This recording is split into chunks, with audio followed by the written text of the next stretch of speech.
Brasil. Agora eu vou falar um pouquinho com vocês sobre as etapas desse manual de boas práticas. Nós vamos falar agora sobre as etapas desse manual de boas práticas. Primeiramente, tem a parte do histórico de revisão. Vou deixar um modelinho bem aqui para vocês verem como que eu faço esse meu histórico de revisão. Esse meu histórico de revisão, como que eu trabalho com ele? Eu utilizo ele como um parâmetro para me saber como que eu fui revisando capítulo a capítulo, porque às vezes muda alguma lei e eu tenho um parâmetro para saber se eu já mudei ou não aquele capítulo. Nem, por exemplo, atualmente tivemos várias alterações dos POPs devido à pandemia.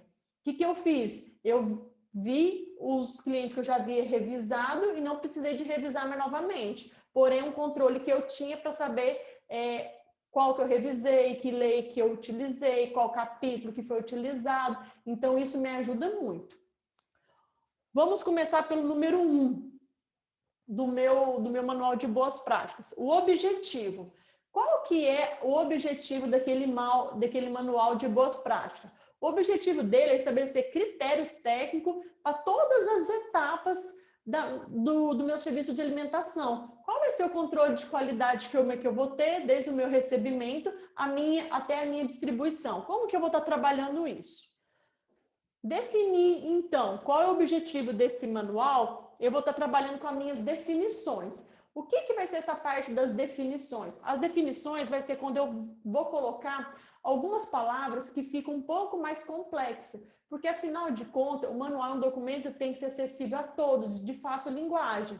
Aí vamos supor que eu usei uma sigla lá, por exemplo, MBP, de Manual de Boas Práticas. Eu tenho que colocar que sigla que é essa, qual que é o significado. Por exemplo, eu falei de POP, eu tenho que escrever que é um procedimento operacional padrão, porque a pessoa saiba o que é. Falei sobre contaminação. Será que o manipulador de alimentos sabe o que é contaminação?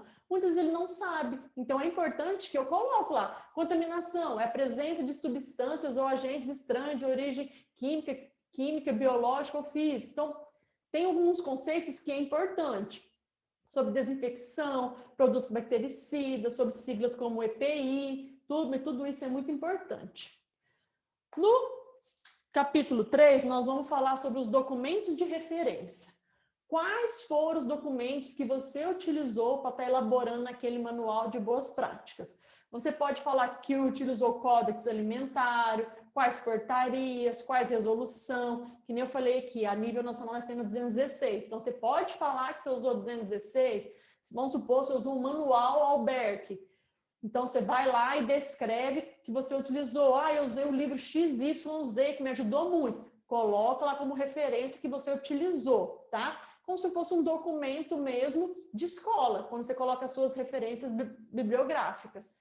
Qual vai ser o meu campo de aplicação? Eu gosto de colocar isso porque o que acontece? É um capítulo simples, de 2 parágrafos, onde eu pego e falo que esse documento ele se aplica a todos os setores daquela empresa e que a responsabilidade é exclusiva da empresa X e que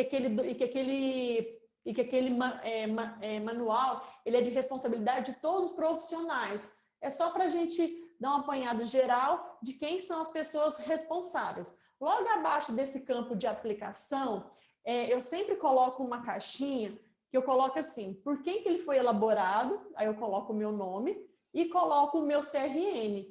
E por quem que ele foi aprovado. Esse por quem ele foi aprovado é o dono do estabelecimento. Muita gente fica com medo, mas eu vou pôr um documento meu falando que eu fiz. Não tem problema, foi você que fez. Porém, você passou aquele documento para o proprietário e o proprietário aprovou ou não aquele documento. Então, se você elaborou, coloca lá o seu nome, dá um visto e pede para o proprietário também aprovar, dando um visto também sobre aquele documento, tá bom? E vamos começar com toda a nossa descrição dos procedimentos, tá?